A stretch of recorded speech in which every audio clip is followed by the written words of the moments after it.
है स्टूडेंट्स। देखिए objective question देख रहे थे हम, तो ये आज कुछ नए ऑब्जेक्टिव क्वेश्चन हैं। यहाँ पर पूछा है कि हेनरी कांस्टेंट की वैल्यू क्या होगी। ठीक है, इंक्रीज विद, अगर टेम्परेचर इंक्रीज करेंगे तो डिक्रीज होगी, या डिक्रीज करेंगे तो इंक्रीज होगी टेम्परेचर के साथ, या increase with increase in temperature, या रिमेन्स कांस्टेंट। तो यहाँ पर क्या होता है, आपको पता है जब टेम्परेचर बढ़ता है, ठीक है, तो आपका सॉल्युबिलिटी क्या होती है, घटती है। ठीक है, ये क्या है, सॉल्युबिलिटी है आपका, विलेयता, सॉल्युबिलिटी LITY, ठीक है, सॉल्युबिलिटी है।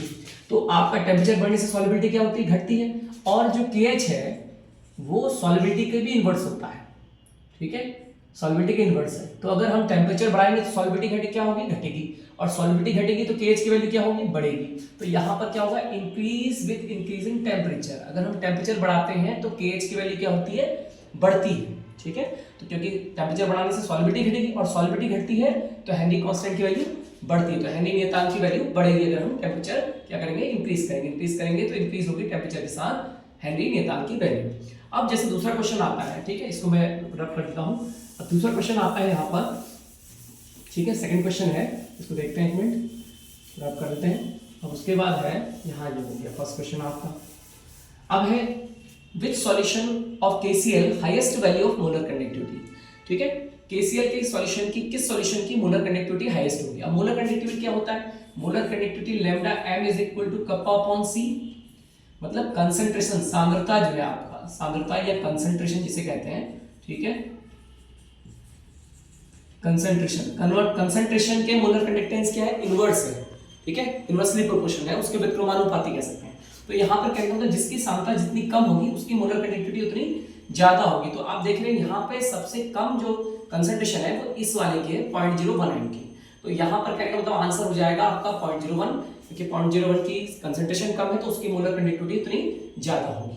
ठीक है, अब आ रहा है next question, which follow most reactive nucleophilic substitution, किसमें सबसे ज्यादा न्यूक्लियोफिलिक सब्स्टिट्यूशन रिएक्शन होती है। अब यहाँ पर एग्जांपल दिए हैं, अब देखें अगर मैं एग्जांपल बनाऊं यहाँ पर, ठीक है, तो यहाँ पर जैसे HCHO है, यहाँ पर एक HCHO है, ठीक है, दूसरा दिया है आपका CH3CHO है, इस टाइप का है CH3CHO। अगर तीसरा देखूं तो यहाँ पर आपका CH3COCH3 है, ठीक है, और चौथे वाले में आपका ईथर बना हुआ है CH3OCH3 C2H5। तो अगर हम पहले वाले को देखें तो यहाँ पर छोटे ग्रुप लगे हैं, तो अगर न्यूक्लियोफाइल अटैक करता है तो स्टेरिक हिंड्रेंस सबसे कम है, क्योंकि ग्रुप क्या है, छोटे। जबकि यहाँ पर क्या है, बल्कि ग्रुप है तो न्यूक्लियोफाइल का अटैक क्या हो जाएगा, टफ हो जाएगा। और इसमें और बल्कि ग्रुप है तो न्यूक्लियोफाइल का अटैक और टफ हो जाएगा। और इसमें तो आपका न्यूक्लियोफिलिक अटैक ही नहीं है, क्योंकि यहाँ पर आपका पॉजिटिव और नेगेटिव सेंटर कार्बन पे क्रिएट नहीं हो रहा है। तो इसलिए यहाँ पर जो आपका न्यूक्लियोफिलिक सब्स्टिट्यूशन रिएक्शन सबसे ज्यादा फॉर्मेल्डिहाइड शो करता है। ठीक है, अब आते हैं तीसरी रिएक्शन पे, which does not give aldol condensation, कौन सी आपका जो है वो aldol condensation नहीं देगा।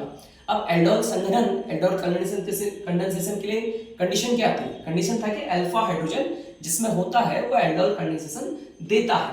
अब इसमें भी अल्फा हाइड्रोजन है, इसमें भी अल्फा हाइड्रोजन है, ठीक है, यहाँ पर होता है अल्फा हाइड्रोजन, इसमें भी अल्फा हाइड्रोजन, तो तीनों में अल्फा हाइड्रोजन, तो ये तीन अल्फा हाइड्रोजन की वजह से aldol नहीं देंगे।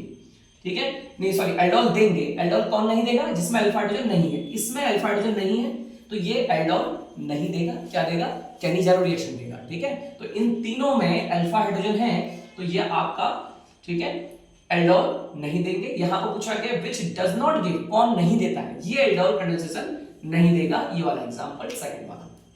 नेक्स्ट है which characteristic of transition metal is associated with catalytic activity. Transitional metal atom जो होते हैं, संक्रमण तत्व, उनकी कौन सी ऐसी प्रॉपर्टी है जो उत्प्रेरकी गुण, कैटालिटिक एक्टिविटी के लिए रिस्पांसिबल हो जाती है। अब जैसे पैरामैग्नेटिक नेचर, ये भी नहीं है, कलर के कारण नहीं है, उसके बाद आपका हाई एंथैल्पी ऑफ एटमेशन नहीं है। यहां पर जो आंसर है that is variable oxidation state.